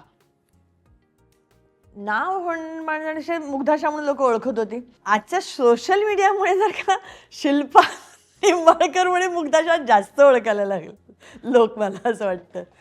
तुम्ही मगासपासून सांगताय की माझं जे काही आहे ते माझी मुलं आहेत, माझ्या मुलांसाठी मी हा संघर्ष सगळा सहन केला. जिवंतपणे मी मुलांसाठीच वाढत. अगदी. नाही तर मला तर मुग्धा शहा जसे ज्योतिषी म्हणाली जिंदा हो आप खपलीस. पण मग मुलांसाठी इतकं करणारी मुग्धा शहा आई म्हणून कशी आहे?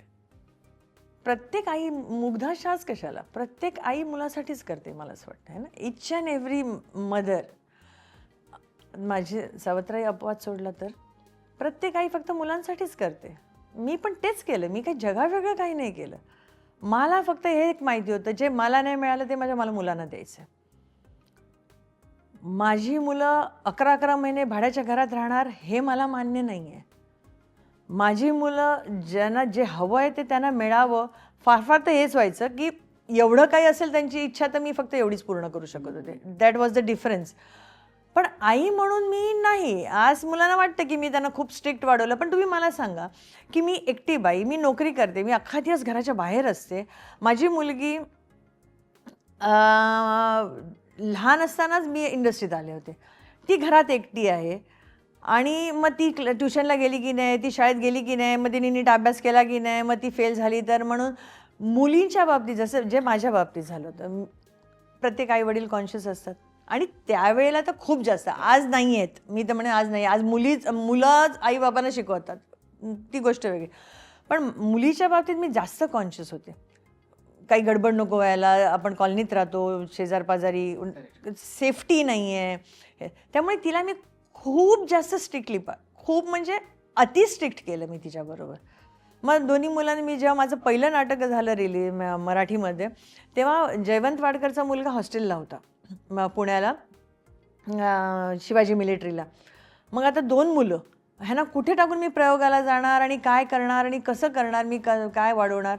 मग मी असं ठरवलं की ठीक आहे, मग त्याच हॉस्टेलमध्ये मी माझ्या मुलाला टाकलं, प्रतीकला. तर तो त्या हॉस्टेलमध्ये होता आणि मुलीच्या नशिबाने असं होतं की ती स्पोर्ट्समध्ये होती, कारण ती, माझा नवरा स्पोर्ट्समध्ये असल्यामुळे, तर ती स्पोर्ट्समध्ये असल्यामुळे मग ती मुंबईतनं सिलेक्ट झाली होती बॅडमिंटनसाठी. ती स्पोर्ट्सवाली आहे, ती जिम्नास्ट होती. तर मग तिला मिळालं पुण्याला जे स्कूल आहे, हॉस्टेल, स्पोर्ट्स स्कूल, त्याच्यात तिला ॲडमिशन मिळालं. त्यामुळे दोन्ही मुलं तिकडे सेट झाली. तोपर्यंत मग रिलॅक्समध्ये मी इकडे काम करू शकत होते. पण परत आल्यानंतर तोपर्यंत मुलगी मोठी झाली होती, आता जास्त जबाबदारी वाढली. त्याच्यामुळे मग मुलीच्या बाबतीत मी खूप जास्त स्ट्रिक्ट होते. म्हणजे मी तर म्हणेन की जेवढं मुलाला मिळाले ना त्याच्या एक पटीने मी माझ्या मुलीला कधीच दिलं नाही आहे. मग ते प्रेम असो, लाड असो, कोड असो, कौतुक असो, जे काय असो, माझ्या त्या मुलीला नाही मिळेल. त्याची मला खंत मरेपर्यंत राहणार. पण आता करता की नाही मग? आता मी नाही करत ना, आता मी वयस्कर आहे ना, आता मी आई झाली ना, आता मी माझं एज झालं, आता ती मला सांभाळते. शी इज लाईक मदर. असं नको. काल पण तिने मला सांग, तू काय घालून जाणार आहे, तू केस कसे करणार आहे, तू मेकअप कसा करणार आहे, पर्स कुठे घेतली, मला फोन करून सांग, मला दाखव व्हिडिओ करून, हे सगळं होतं. आता ती आई आहे माझी. So she is taking care of me now. But हां, तिला जेव्हा आई म्हणून जी हवी होती ती मी तिला नाही देऊ शकली. म्हणजे इन शॉर्ट मी कधी कधी असं एकटी बसली की विचार करते की माझ्याबरोबर जे झालं बरं ओके, माझी सावत्र आई होती, पण कदाचित असं ना एक पिढीनी येतं, तिच्याबरोबरही हेच झालं की तिने कधी आई बघितली नाही आणि म्हणजे सख्खी असून तिच्या वाट्याला आई आली नाही. हा हे एक आणखीन खंत आहे माझं. जसं मला नाही कोणी मिळालं तसं मी माझ्या मुलीला नाही देऊ शकली, या गोष्टीची मला खंत आहे. समाज आपल्याकडे नेहमी काहीतरी बोलत असतो. मगाशी तुम्ही म्हणालात की आपल्याकडे जज करणं खूप जास्त आहे. जेव्हा तुम्ही 2 मुलांना घेऊन वेगळं निघाला, तुम्ही 3घे जण, तेव्हा समाजाच्या काय प्रतिक्रिया होत्या? म्हणजे तुम्हाला ते सहन करावं लागलं की ती दूषणं असतात, ते जज करणं असतं? आणि ते दोन्ही बाजूने मला विचारायचं आहे, एक सोसायटीकडनं आणि इंडस्ट्रीमध्ये जेव्हा तुम्ही काम करू लागलात तिथेही.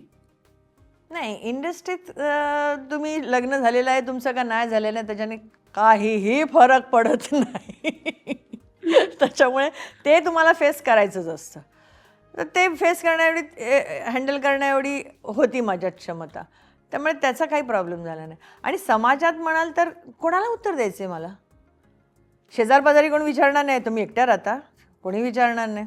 आज मी जिथे राहते तिकडे मला 25 वर्ष झाली आणि ट्रस्ट मी 25 वर्षात कोणालाही माहिती नाही आहे की ही बाई नवरा सोडला आहे हिनी, काही त्यांनी सोडलं आहे, काही एकटी का राहते, ही मुलं का आजपर्यंत कोणीही मला विचारायला आलेलं नाही. आणि कोणाला कित्येक वर्ष तर लोकांना माहितीच नाही, अच्छा वो अकेली रहती है क्या, असं कोणाला पडलेली नाही आहे आजकाल.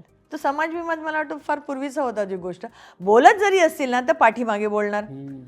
आणि आजच्या तारखेला आपल्या पाठीमागे कोण बोलत आहे त्याला we should not care really.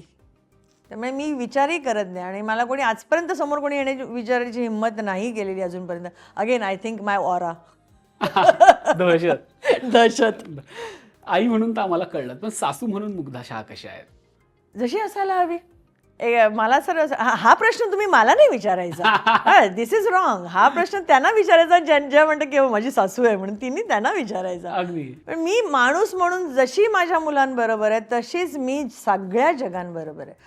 मी जगातल्या प्रत्येक व्यक्ती, मला नाही आठवत माझ्या आयुष्यात मी खरोखरच कोणाशी उद्धटपणाने वागले, कोणाशी भांडले, कोणाला शिव्या घातल्या, कोणाबरोबर वाईट केलं, कोणाशी वाईट बोलले, असं मी कधी कधी बोलले जरी न तोंडात तर मी लगेच बाबा माफ करा, माझ्या तोंडून आज निघालं, नको निघायला पाहिजे होतं. सो इट्स कम्स मी. मग कदाचित हे माझ्या आईचे संस्कार असतील कुठेतरी, ती नाही पण ते संस्कार थोडेसे कुठेतरी माझ्यात आलेले आहेत. त्यामुळे मला पटकन दया येते, मी पटकन विश्वास ठेवते.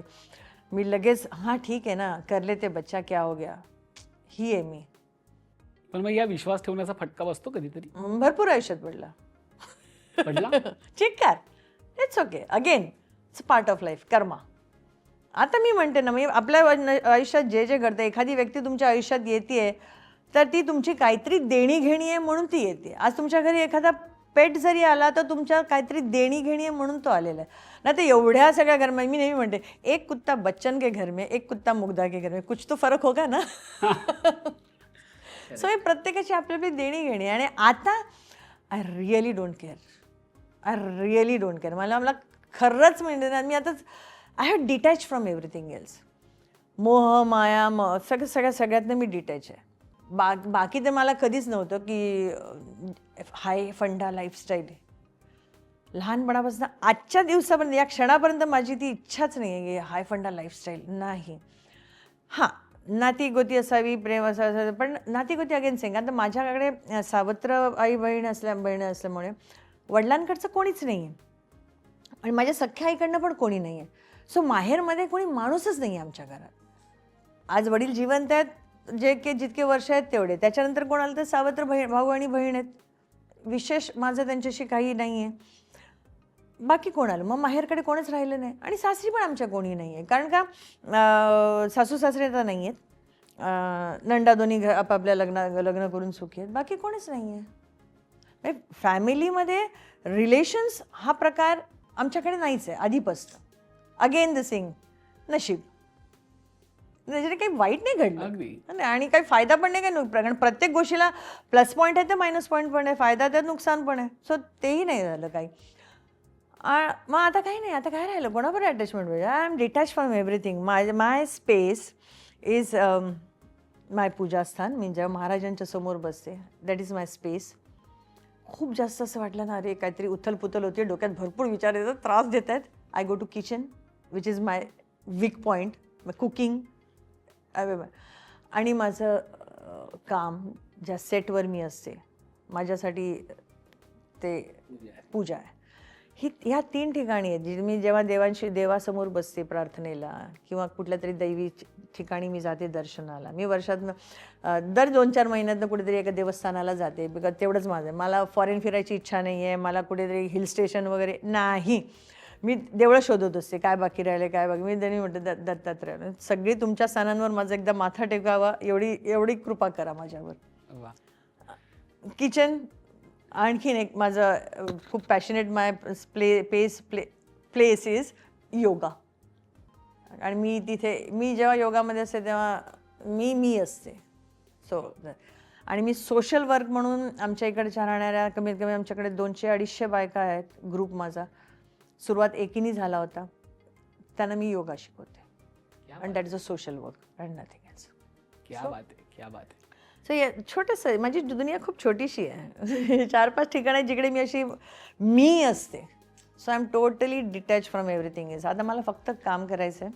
कारण आता गरज नाही म्हणता येणार त्यावेळेला गरज होती म्हणून मी आले आता माझी आवड आहे आय वॉन्ट टू डू दिस मला असं काहीतरी वेगळं करायचं आहे मला काहीतरी करायचं आहे हे आता ते एक पॅशन झालं आहे त्याचं ते कन्वर्ट झालं आहे पॅशनमध्ये अदरवाईज नो पण आम्हाला मुग्धाशा आठवतात ना त्या म्हणजे सिरियलमधल्या गुजराती साडी एम्ब्रॉयडरीवाली त्याच्यात असे सगळे हिऱ्यांचे दागिने अशा खूप साऱ्या बांगड्या थोडीशी गोल मटोल अशा मुग्धाशा आम्हाला आठवतात कुठेतरी हा विरोधाभास वाटतो का की लहानपणी इतका संघर्ष केला आणि भूमिका सगळ्या ग्लॅमरस आपल्या वाट्याला आल्या आणि जेव्हा त्या भूमिकेत सजून धजून जेव्हा आपण आरशापुढे बघतो तेव्हा मुग्धाशाला काय वाटायचं एक छोटंसं सांगते त्याच्यातलं एक एक्झाम्पल देते माझी सावत्राई मला नेहमी म्हणायची आणि मी खूप बारीक होते कारण खाणं पिणं अन्न कुपोषित असं काहीतरी मराठी शब्द आहे I was in that category तर आणि पण माझे डोळे असे मोठे मोठे असायचे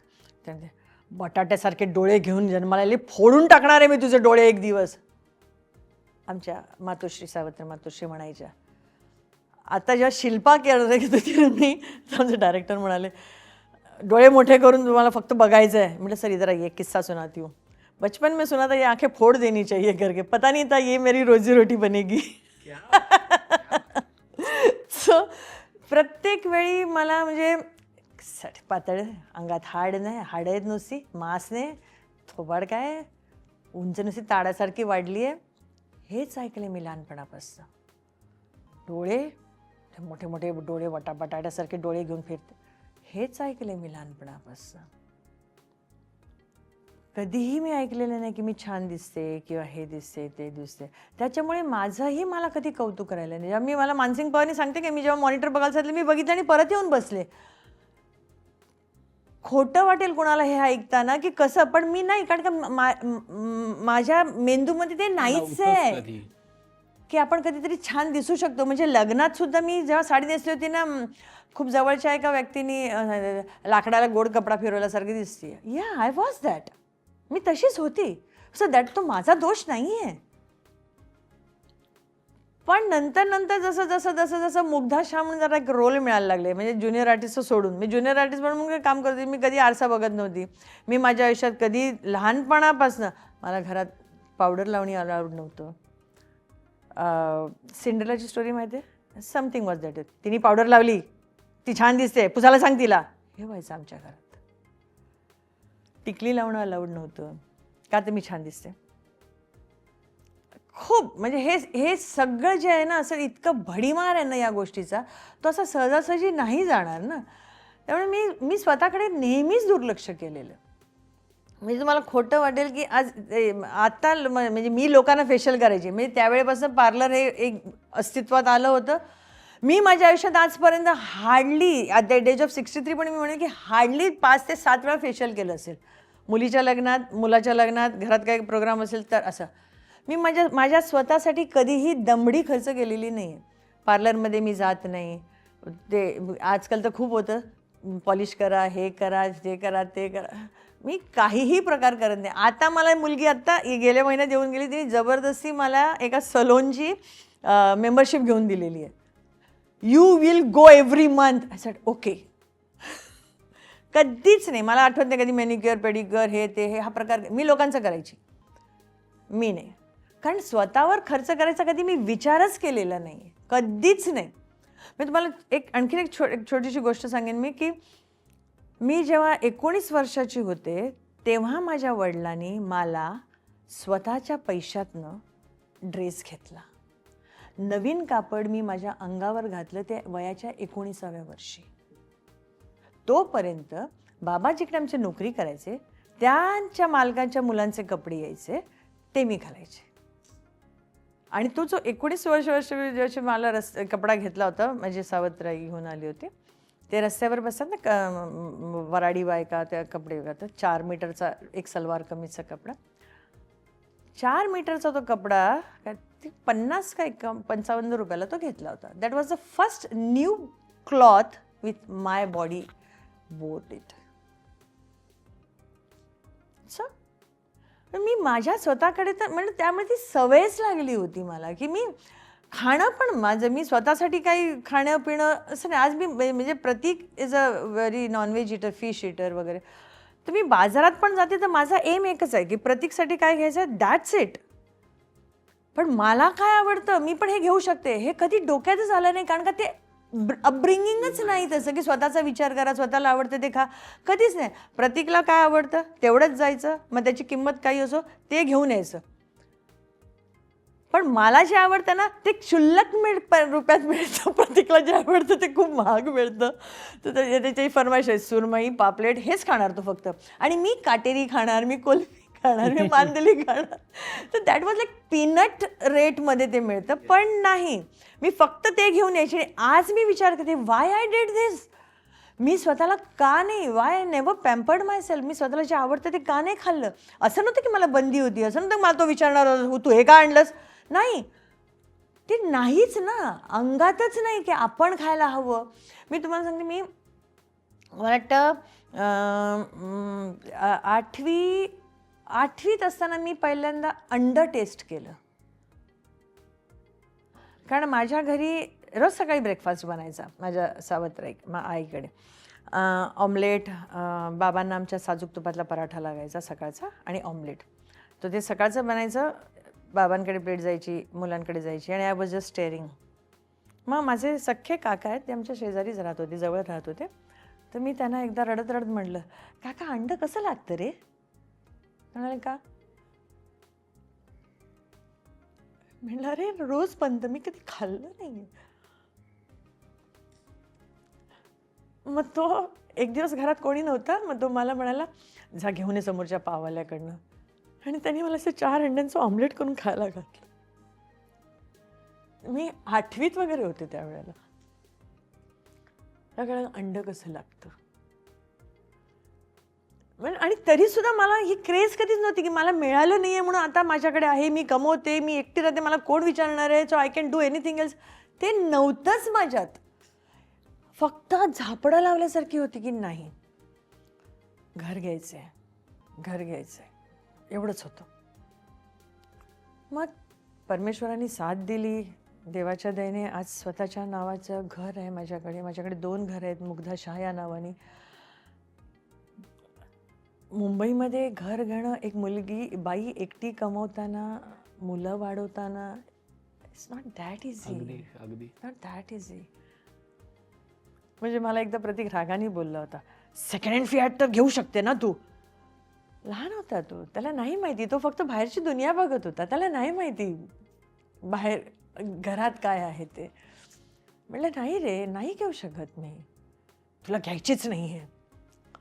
he is little bit aggressive. पण मग मी पण विचार केला की मी करते कोणासाठी, त्यांच्याचसाठी ना, तर I should think about that. महाराजांनी माझे खूप लाड केले. छोटी फियाट सेकंड हँड मागितली होती, आज मला मोठ्या गाडीत फिरवत आहेत.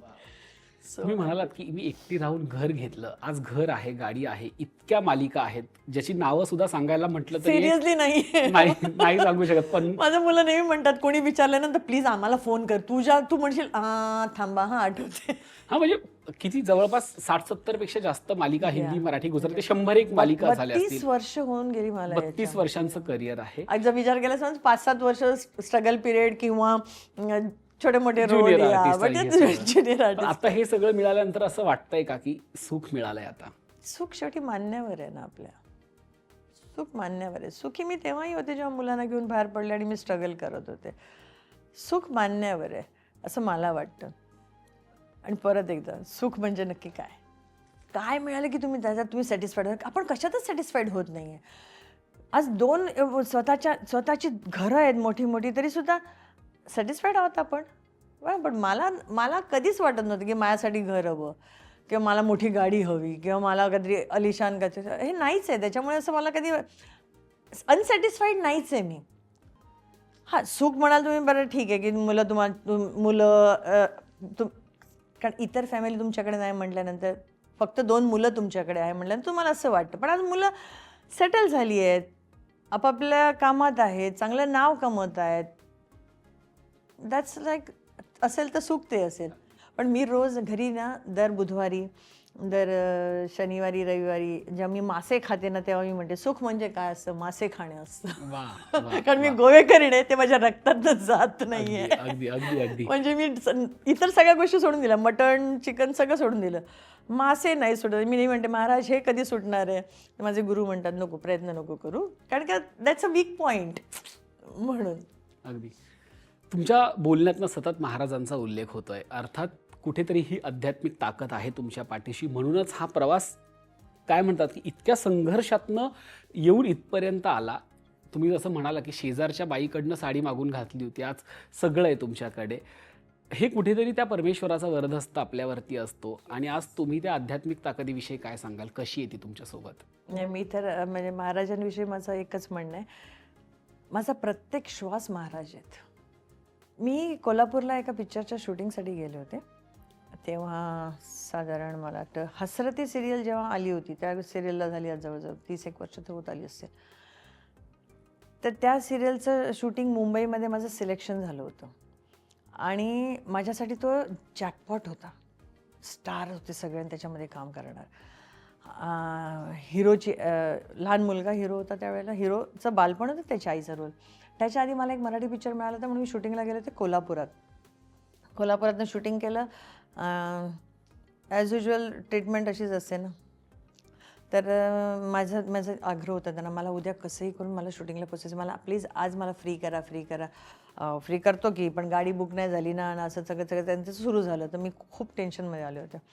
तर मी रात्रीच्या गाड्या सुटतात कोल्हापुरातनं, तर ते म्हणाले तुम्ही जाऊन बसला तर कुठली गाडी मिळेल त्यात चढा, असं वगैरे सगळं आमचं बोलणं झालं. पण आता वेळ होता माझ्याकडे, त्यावेळी मी गेले होते कोल्हापुराच्या मंदिरात. तर त्यावेळी जरा एकटीने प्रवास करणं शूटिंगच्या दौऱ्यांवर, आणि कोणी नाही ना, मैत्रिणी नाही, कोणी काही नाही. तर मी माझ्या सावत्राईला घेऊन गेले होते माझ्याबरोबर. तर म्हटलं एक सपोर्ट तरी राहील ना. तर आम्ही गेलो कोल्हापूरला अंबाबाईच्या देवळात. आम्ही दर्शन वगैरे करून आलो. तर आम्ही जसं देवळातनं जसं बाहेर पडणार तर तिकडे असं जात होती आणि एक सद्ग्रस्त मला असे क्रॉस होऊन समोर आले माझ्या. तर ते आधी माहिती बाबा आजोबा लिंगा घालायचे पट्ट्याचा, तशी एक इथपर्यंतची त्यांची हे होती आणि बंडी होती आणि केस वगैरे काही नव्हते त्यांना, असे होते. तर ते म्हणाले निघालीस? म्हटलं हां. माझ्या बाबांचं दर्शन नाही करणार का म्हणाले. म्हटलं कुठे तुमचे बाबा? I usually don't hurt anybody else. हे काय असं म्हणाले. तिकडे ती छोटी छोटी मंदिर आहेत ना देवळाच्या बाहेर. ते गेले तर तिकडे लिहिलं होतं गजानन महाराज. म्हटलं अच्छा ठीक आहे. तर म्हटलं हे बाबा आहेत चला. आणि मी मंदिराच्या आत गेलो. छोटंसं मंदिर आहे, त्याला 4 पायऱ्या होत्या. नशीब कसं असतं. आता मंदिर आहे म्हटल्यानंतर कुठलीही व्यक्ती मंदिराकडे तोंड करून बसते ना. पण माझी सावत्राई तिकडे मंदिराच्याच पायऱ्यांवर मूर्तीकडे पाठ करून समोर बसली आहे. ती पाठ करून बसली आहे आणि मी आणि ते ग्रहस्थ आम्ही मंदिरात गेलो आतमध्ये. तर मग मी असंच की बाबा आता उद्या म्हणजे नवीन सिरियल सुरू होणार आहे. बाबा नाही ते आम्ही देवाला जे म्हणतो गजानन महाराज आणि असं सगळं बोलत होते. तर मग ते म्हणाले की काय झालं. म्हटलं काय स्ट्रगल चाललं आहे आयुष्यात, बघूया कधी काय होतं. तर ते म्हणाले की असं पडदा असतो ना असा एखादा, असं काहीतरी आहे, जाईल होईल असं म्हणाले. मग तुला एक पोथी देऊ वाचणार. उत्साह असतो ना आपल्यामध्ये लगेच. हो हो नक्की वाचणार. म्हटलं हो. पाडणार टाकणार नाही. म्हटलं नाही नाही नाही नाही असं म्हणाले. तर मी अशी देवाकडे उभी होती आणि ही मूर्ती आहे आणि हे उभे आहेत असे तर मी त्यांच्याशी बोलले आणि मग मी असे पाय पडून मूर्तीकडे असे उभी होते आणि मी जसे पाया नमस्कार करून डोळे उघडले तर मी अशी झाले होते. दोघेही एक होते. ते डोळे, ते साक्षात इकडचे फक्त हे लाईव्ह आणि ही मूर्ती एवढंच होतं. असं झालं होतं माझं. माझ्या हातात पोथी दिली अँड ते गायब झाले. गेले नाही, गायब झाले.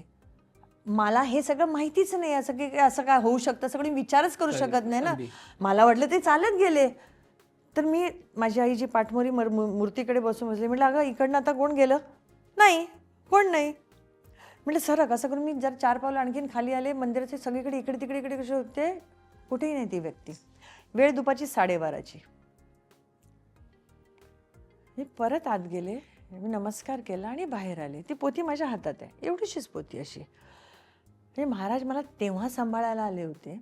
पण माझे भोग आणि माझे प्रारब्ध सगळे बाकी होते भोगायचे. म्हणून मला हे सगळं भोगावं लागलं. मी ती पोथी घेतली. हॉटेलवर आले. ते म्हणाले जी गाडी मिळेल ती जा. आम्ही बुकिंग नाही केलं.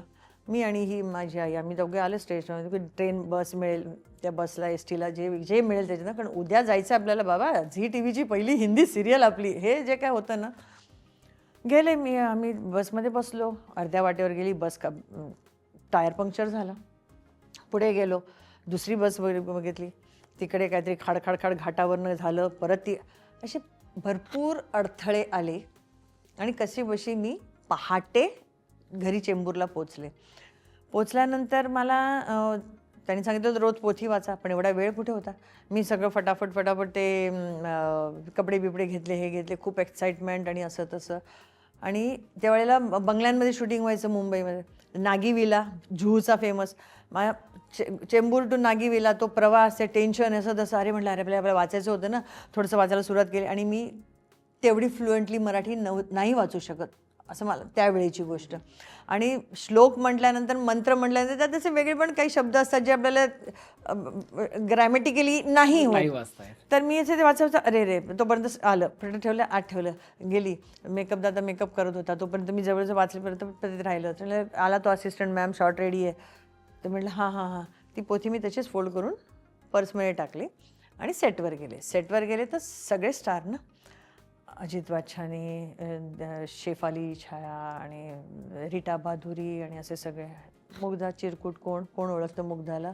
आता आलेली स्ट्रगलर पहिली सिरियल हिंदी. तर त्या प्रोड्युसरनी एक भला मोठा पेज दिला मला. तर म्हटले सब बोलणं आहे असं म्हणाले हां. आणि बोलायला जाणार 2-3 रिटेक झाले. आता बाकीच्या लोकांवर जिकडे तुम्ही राग काढू शकत नाही सिनियर आर्टिस्टवर त्या तुम्ही एका स्ट्रगलरवरच काढता. सिम्पल आहे गोष्ट. त्यांनी ना आईची शिवी हासडली जोरात. मी रडले बिडले कसा बसा तो शॉर्ट झाला. म्हणजे केला मी तो रोल झाला. जेवढा माझं काम जेवढ्या एपिसोड्स होतं तेवढं सगळं झालं. पण ते डोक्यात बसलं ना. ती काय पोथी अर्धवट वाचली ना. हे सगळं त्याच्यामुळे घडलं. हा माझा समज. म्हटलं बस आता काही वाचाबिचाचं काय नाही. भोगलंय ना आपण एवढं आयुष्यामध्ये. आता पुढेही भोगू काही नको. मी पोथी गुंडाळून ठेवून दिली. तर विषय संपला. त्याच्यानंतर मी विसरून सुद्धा गेले हे प्रकरण. त्याच्यानंतर काही वर्षानंतर एक मुलगा आमच्या शेजारी राहणारा एक काहीतरी त्याने मला सांगितलं आईनी ना हे तुला दिले. गजानन महाराजांचा फोटो घेऊन दरवाजात उभा होता. हे परत आले आपल्या घरी, तू घेऊन जा, तुझ्या आईला सांग मुग्धा मावशीने सांगितलं मला नको आहे. मी परत पाठवलं त्या मुलाबरोबर तो फोटो. माझं हे जे काय खडतं चालू होतं ते चालूच होतं सगळं. आत्ता गेले 5 वर्षापूर्वी मी तरी स्ट्रगल चालू ना, तर मी माझ्या कुकिंगच्या टीचरला एकदा बोलले, म्हटलं काय हे सगळं कधी संपणार, मला कंटाळा आला आहे आता सगळ्याचा, कुठे काय कसं मॅनेज करायचं, काय करायचं. तर त्या म्हणाल्या की माझे गुरुजी आहेत, आम्ही सगळं त्यांना विचारून करतो, तर तुला घेऊन जाते, चला. मी त्यावेळेला जो कोणी म्हणेल ये ज्योतिषी बहुत अच्छा आहे, ओके गेली, हा गुरु खूप चांगला आहे, गेली, हा दगड घाल, तो दगड घाल. देवाऱ्यात मी दगडसुद्धा ठेवला होता, कोणीतरी मला पैसे घेऊन 5-6 हजार रुपये घेऊन झाले, ये पत्थर रखोगे सब हो जाएगा, ते सुद्धा केलं होतं मी. कारण एवढ्या ज्या अवस्थेत आयुष्य गेलं, त्याच्यामुळे जो जे बोलेल ते मी केलेलं आहे. ॲक्च्युली मी त्यांनी मला नुसता एक काळा गोल दगड दिला होता आणि ठेवायला सांगितलं होतं. मी म्हटलं सर गुरुजी कुछ नहीं हुआ, आपने कैसा रखा था, ऐसा रखा था, अरे नहीं ऐसा नहीं रखने का था, ऐसा रखने का था. ते पण म्हणजे मी जे बोलेल त्याच्यावर विश्वास ठेवून करत होते. अशा वेळी काही सुचत नाही ना. माझी मुलं नेहमी मस्करीत म्हणतात ज्योतिषी जाईये माका फोन खोलो, अजूनही तेच करतात. मग त्याच्यानंतर मग ते त्यांच्याकडे गेले, तर त्या टीचर माझ्या त्यांच्या घरी घेऊन गेल्या. तर ते एक पलंगावर एक खूप वयस्कर माणूस, ज्यांना उठताही येत नव्हतं, असे खूप हेल्दी असे झोपलेले होते. तर मग त्यांनी सांगितलं की माझी स्टुडंट आहे आणि ती असं तिला ते बोलायचं आहे. तर त्यांनी माझ्याकडे नुसतं असं बघितलं, गजानन विजय पोथी वाच, विषय संपला. त्याच्यापुढे ते एक अक्षरही नाही बोलले आणि कुशवरून झोपले ते परत. मग मी त्या टीचरला सांगितलं, म्हटलं हे आधी पण झालेलं माझ्याबरोबर, मला नाही, माझ्याकडे पोथी भीती पण नाही आहे. आणि मी परत ती सराईतपणे नीट वाचली नाही वाचली. कारण लहानपणापासून आपल्याला एक भीती सगळ्या मुलांना असते ना, तू चूक केली ना बाप्पा शिक्षा करणार, हे जे आपल्या डोक्यात असतं ना, दॅट वॉज द रिझल्ट. असं की मी चुकीचं बोलले, मी असं केलं, मी काहीतरी अर्धवट वाचली पोथी, हे सगळे जे भीतीचे होते विचार ते सगळे स्टोअर झालेले होते. तर ती म्हणाली माझ्या घरी आहे, मी देते. कसं? मी त्यांच्या घरातनं पोथी घेतली, मी घरी गेली आणि आपण एखादी कथा कादंबरी वाचतो ना, तशी मी बेडरूममध्ये बेडवर झोपून ती अध्याय वाचत होती. सच अ इडियट गर्ल आय एम, की मी पोथी आहे एवढी पण अक्कल की महाराजांची पोथी आहे, महाराज नाही माहिती तुला पण देवाची पोथी एवढं कळतं ना, तू कादंबरी वाचल्यासारखी मी ते बेडवर वाचत होती. रोज एक अध्याय वाचायची. कळलं नाही कधी 21वा अध्याय झाला. 21वा अध्याय झाला आणि त्या रात्री महाराजांनी मला दर्शन दिलं. आणि कोणाच्या स्वरूपात ते मला मदत करत होते, कोणाच्या स्वरूपात ते मला सांभाळत होते, ते दर्शन दिलं. मी मगाशी मला सांगितलं की माझ्या नंडेच्या नवऱ्याच्या मामाकडे मी राहायला गेले, मला 7-8 वर्ष त्यांनी सांभाळली होती. ते महाराज होते, त्यांनी त्यांच्या स्वरूपात मला दर्शन दिलं. मी बघते ते आम्ही त्यांना मामा म्हणायचो. मामा बसले आहेत, मामांच्या मागे महाराज उभे आहेत आणि मी मामा उठा ना महाराज आहे, मामा उठा ना महाराज आहे, महाराज खाली, मामा. म्हणजे एवढी वर्ष जे मला सांभाळत होते ते महाराज होते. म्हणजे एक किस्सा मी आठवते त्यावेळेचा, म्हणजे माझे सासू आणि सासरा आणि आईचा तो ते भीती जी ते धाक होता ना माझ्या ह्याच्यात बसलेला, त्याच्यामुळे माझी सासू किंवा नणंद वगैरे असे कधी येताना वगैरे दिसले ना की ॲक्च्युली मला घाम फुटायचा, आता आज काय बापा, आता आज काय बापा, असं व्हायचं. तर मी एकदा मामांना सांगितलं, तर मामा विजयची आई येते, तू घाबरू नको, मी आहे. मला तो स्वर आता आठवतोय. ते ज्या पद्धतीने बोलले होते ना, ते नव्हते, मामा नव्हते, ते महाराज होते. मी आहे तुझ्यासमोर. हे महाराजांनी दिलेलं मला पहिलं दर्शन जेव्हा 21 अध्याय पूर्ण झाले. मुग्धा शाह यांच्या आयुष्यातील शाईन करणाऱ्या मुवमेंट आपण पाहिल्यात. आपल्यालाही असं शाईन करायचं असेल तर स्क्रीनवर दिलेला QR कोड स्कॅन करा आणि PNGचे दागिने नक्की खरेदी करा. तसेच कमेंट बॉक्समध्ये आणि डिस्क्रिप्शनमध्ये दिलेल्या PNGच्या लिंकवर नक्की क्लिक करा. म्हणजे महाराजांकडनं मी जे मागितलंय ना, त्यांनी मला सगळं दिलेलं आहे. त्यामुळे आता तर काही तेव्हाही इच्छा नव्हती, तर आता तर कसलीच इच्छा नाही आहे. हां, आता असं वाटतंय की आपल्याला जरा चांगलं नाव मिळालं ना, आता जरा चांगली प्रसिद्धी मिळावी, लोकांना आपण अच्छा लक्षात राहावं, मुग्धा शाह आणि एखादं कॅरेक्टर लक्षात राहावं. आता या माझ्या व्यवसायाबद्दल मला थोडंसं पॅशन झालेलं आहे की नाही, I want to do this, I want to something different. काहीतरी वेगळं करायचं आहे. आणि आता तर एवढे प्लॅटफॉर्म्स झालेले आहेत ओपन की तुम्ही काही करू शकता. सगळ्यांनाच वाटतं की नाही नेटफ्लिक्सची सिरियल करायला पाहिजे किंवा OTT का शो करण्याचे. मला अजूनही तसं वाटत नाही. मला असं वाटतं की काम सतत चालू राहावं आणि काहीतरी चांगलं करावं जेणेकरून स्वतःला सॅटिस्फॅक्शन मिळेल. That's it. आणि आपलं नाव व्हावं. येस, आणि ते नक्कीच होणार. ते आहेच ऑलरेडी. फक्त काय म्हणतात की ते तुम्हाला असं वाटत नाहीये, पण ते नाव खूप मोठं आहे जे आम्हाला सगळ्यांना माहिती आहे. ते घराघरात पोहोचलेलं आहे आणि असाच तो प्रवास अजून पुढे जात राहू. याच सदिच्छा, याच शुभेच्छा. खरं तर शुभेच्छा द्यायला मी खूप लहान आहे तरी सुद्धा पण हेच जरुरी आहे. प्रेम I आहे, need हेच that. प्रेम I आहे, need that. हेच प्रेम आहे. खूप खूप धन्यवाद ताई. Thank you so much. Thank you so much. Love you all.